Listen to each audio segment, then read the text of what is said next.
आता राज्याच्या विविध जिल्ह्यातल्या ठळक घडामोडींकडे एक नजर. जिल्हा झटपट. नाशिकमध्ये त्र्यंबकेश्वर इथं होणाऱ्या सिंहस्थ कुंभमेळा तयारीचा मुख्य सचिव राजेश कुमार मीना यांनी घेतला आढावा.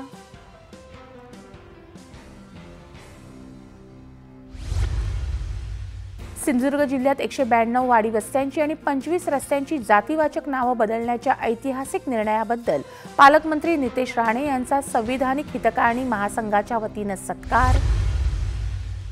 वाशिम जिल्ह्यातील बाजारात सीताफळांची आवक वाढली. 10 ते 15 रुपये प्रति किलो एवढा मिळत आहे अत्यल्प दर.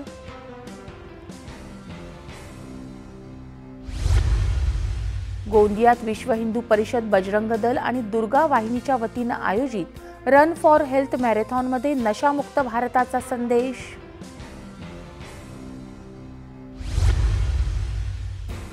कोल्हापूरच्या श्री महालक्ष्मी अंबाबाई मंदिरात करवीर निवासिनी श्री महालक्ष्मी अंबाबाईच्या 3 दिवसीय किरणोत्सवाचा आजपासून प्रारंभ.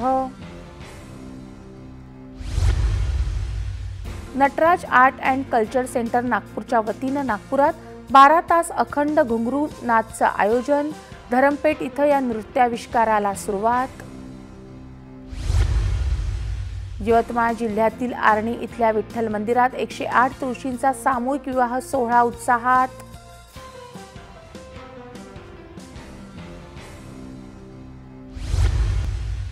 आणि रायगड जिल्ह्यातील मुरुड तालुक्यातील काशीद समुद्रकिनारी पोहण्यास गेलेल्या शिक्षक आणि विद्यार्थ्याचा बुडून मृत्यू.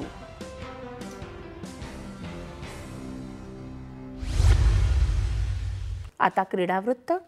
फिडे विश्वचषक 2023